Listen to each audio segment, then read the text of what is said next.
इंदौर में global investor summit का जोरदार आगाज हुआ। इसके साथ ही जहां आयोजन के पहले दिन बड़ी संख्या में इन्वेस्टर भाग लेने पहुंचे, वहीं कार्यक्रम में मुख्यमंत्री शिवराज सिंह चौहान ने इन्वेस्टर्स से 1-to-1 चर्चा की, जहां मुख्यमंत्री ने बताया कि वे लगातार इन्वेस्टर से मिले हैं और इसके साथ ही कार्यक्रम में शामिल होने वाले इन्वेस्टर्स भी मध्य प्रदेश में निवेश करने को लेकर उत्साहित नजर आ रहे हैं। जहां कार्यक्रम में शामिल कुछ इन्वेस्टर्स से हमारी संवाददाता ने चर्चा की, देखिए।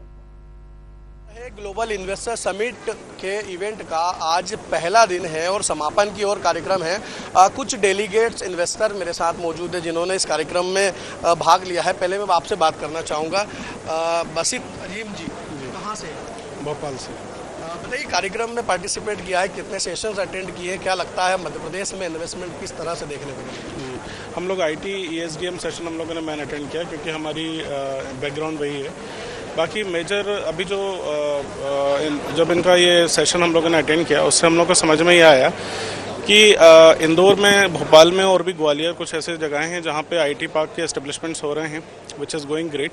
और हम लोगों के लिए मोर इम्पॉर्टेंट होगा, मतलब मैं पूरे स्टार्टअप कम्युनिटी के हिसाब से बोल रहा हूँ कि जो प्लग एंड प्ले ऑफिसेज होते हैं, जो infrastructure plug and play sector में है, वो होना चाहिए क्योंकि उससे काफ़ी सपोर्ट मिलता है। As we are growing up, so we don't have much fund to invest in the beginning. So if there are like plug and play offices और well established by government and they give us on a lease basis और a rent basis, then it will be much beneficial for the startup world. बड़े पैमाने पे investment की बात यहाँ पे कही जा रही है। अभी कुछ लोगों से और में मेरी बात हुई है, पावर सेक्टर में इन्वेस्टमेंट की बात आ रही, किसानों के भविष्य को लेकर बात हो रही, किसानों की आय बढ़ाने को लेकर बात हो रही, स्टार्टअप को लेकर आप खुद ही बात करें तो कितना इन्वेस्टमेंट इस आयोजन के बाद देखने को मिलेगा? जिस तरीके से पोर्ट्रे इन्होंने किया है, I think this should be positive. We are hopeful. Industries में मुझे ज़्यादा एक्सपीरियंस नहीं है, so I may not be able to comment on that, but IT में definitely there is a scope and the way they have portrayed, like our prime minister yesterday came and the chief minister today and all the delegates others, all the companies, like in the inaugural ceremony there are players from the larger industry. They actually talked about how much they have invested and they are going to invest. So these kind of things I believe is really going to invite good investments in MP.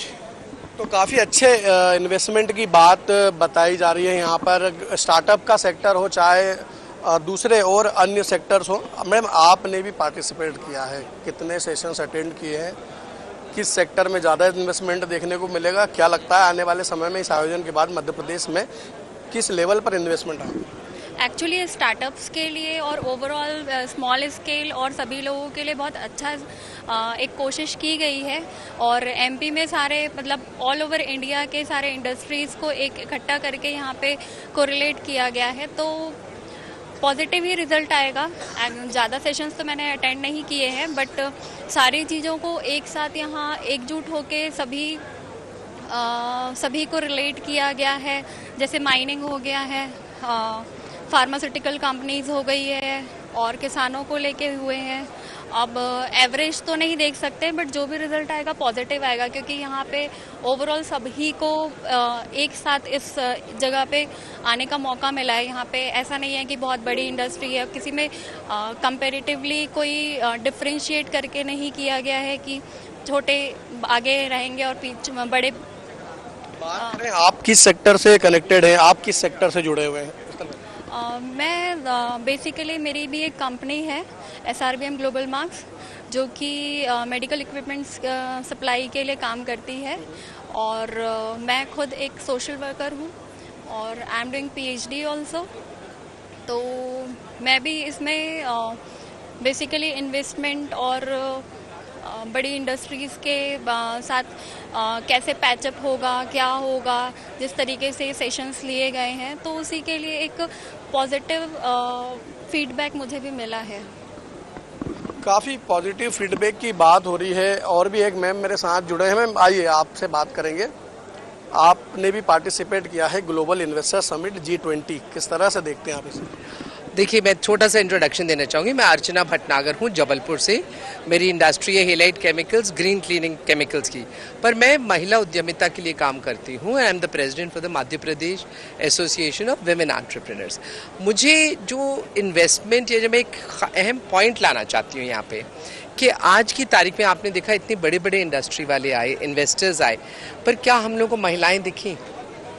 तो आज हमारे लिए और हमारे सरकार के लिए भी बहुत ज़रूरत है कि हम किसी तरीके से महिलाओं के लिए इस तरीके का एटमॉस्फेयर बनाएं कि वो आएँ और वो एक इस लेवल के, आज किरण शाह मजूमदार के अलावा आपके पास कोई नाम आता है क्या सामने? नहीं आ पाता है। क्यों नहीं आ पाता है? क्योंकि महिलाओं को बहुत से रेस्ट्रेंट्स होते हैं, ग्रो कर सकते हैं। तो क्या हम कुछ पॉलिसीज़ मध्य प्रदेश की तरफ से ऐसी बना सकते हैं जो हम बड़ी महिला उद्यमी, लार्ज स्केल महिला उद्यमी में वो पदार्पण करें। और G20 एक बहुत इम्पॉर्टेंट सेगमेंट है हम लोगों के लिए, और जितने भी रिकमेंडेशंस आ रहे हैं हम चाहते हैं कि वो फिर सस्टेनेबिलिटी पे, ग्रीन पर, विमेन एम्पावरमेंट, जेंडर, इंडस्ट्री पे आए। तो आप बात कर रहे हैं कि महिलाएं, काफ़ी सारी महिला इन्वेस्टर जो है यहाँ पे देखने को मिली हैं, बिजनेस जगत से जुड़ी हैं। हमने हाल ही में कई लोगों से बात की है जिसमें महिलाएं भी शामिल है। सरकार नीतियाँ बनाएगी आने वाले समय में, हो सकता है इन नीतियों पे भी काम चले, लेकिन अब जो इवेंट ऑलरेडी स्टार्ट हो चुका है, बड़े लेवल पे हो चुका है, प्रधानमंत्री वर्चुअली इसका उद्घाटन कर चुके हैं। इसमें अब आगे क्या आपको बेनिफिट्स देखने को मिल रहे हैं इस आयोजन के? इस आयोजन के बहुत से बेनिफिट्स हैं। सबसे बड़ी बात यह कि मध्य प्रदेश एक प्रदेश है अपार संभावनाओं के साथ। अनटैप्ड पोटेंशियल आज भी इतना है।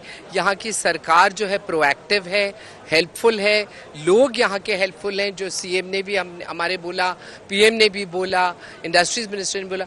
तो इसलिए जो निवेश करता है उन लोगों के लिए, और स्पेशली जो सेक्टोरल प्रेजेंटेशंस हो रहे हैं बहुत अच्छे हो रहे हैं। और उसमें जो मैं तो ये मानूंगी कि हम जैसे एम्बेसडर्स जो यहाँ पर आए हुए हैं, इन सब चीज़ों को देख के अगर हम अपने भी कॉन्टैक्ट्स में इन चीज़ों को आगे बढ़ाते हैं और लाते हैं तो ये इन्वेस्टर मीट बहुत ही सक्सेसफुल मीट हो सकती है। तो ये अर्चना भटनागर मैम थी, जिनका कहना है कि महिला उद्यमियों को भी इस पूरे इवेंट में साथ में लेना चाहिए और महिलाओं को भी इस कार्यक्रम में। एक और जुड़िए मेरे साथ में गेस्ट, आप ग्लोबल इन्वेस्टर समिट में पार्टिसिपेट कर रही हैं। क्या लगता है मध्य प्रदेश में इन्वेस्टमेंट का किस तरह से दायरा बढ़ेगा? बहुत अच्छा होने वाला है। मध्य प्रदेश में अब बहुत ज़्यादा इन्वेस्टर्स भी, नए इन्वेस्टर्स मतलब ओवरसीज से इन्वेस्टर्स आए हैं, दुबई से, मलेशिया से और बहुत ही अलग अलग कंट्रीज से इन्वेस्टर्स आए हैं। तो ये बहुत अच्छे लेवल पे एक्सपैंड करने वाला है। और इंदौर बेसिकली जो मोदी जी ने जो इनिशिएटिव लिया है इंदौर के लिए, वो बहुत आगे जाएगा, बहुत ग्रो करेगा। आप किस सेक्टर से कनेक्टेड हैं और आपने कितने सेशंस अटेंड किए हैं? मैं सिस्टम इंजीनियर हूँ और मैं कॉग्निजेंट से हूँ, कॉग्निजेंट पुणे से।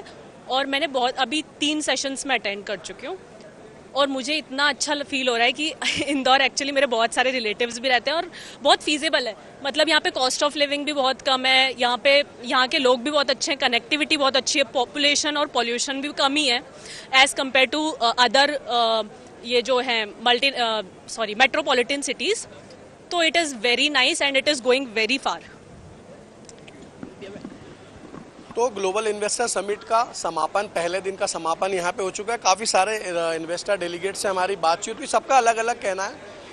हालांकि मध्य प्रदेश में इन्वेस्ट को लेकर जो है सभी ने अपनी अपनी मंशाएं जाहिर की और नए नए अपने प्लान्स बताए हैं। कुछ लोगों का कहना है कि महिला उद्यमियों को भी इस इवेंट में शामिल करना चाहिए था। हालांकि कई महिला उद्यमी भी इस इवेंट में शामिल हुई हैं। कल इस इवेंट का दूसरा दिन है, देखना होगा कि मध्य प्रदेश में कितना और किस पैमाने पर इन्वेस्टमेंट देखने को मिलेगा। इंदौर से कैमरा पर्सन अंकित शाह के साथ रवि रत्नाकर।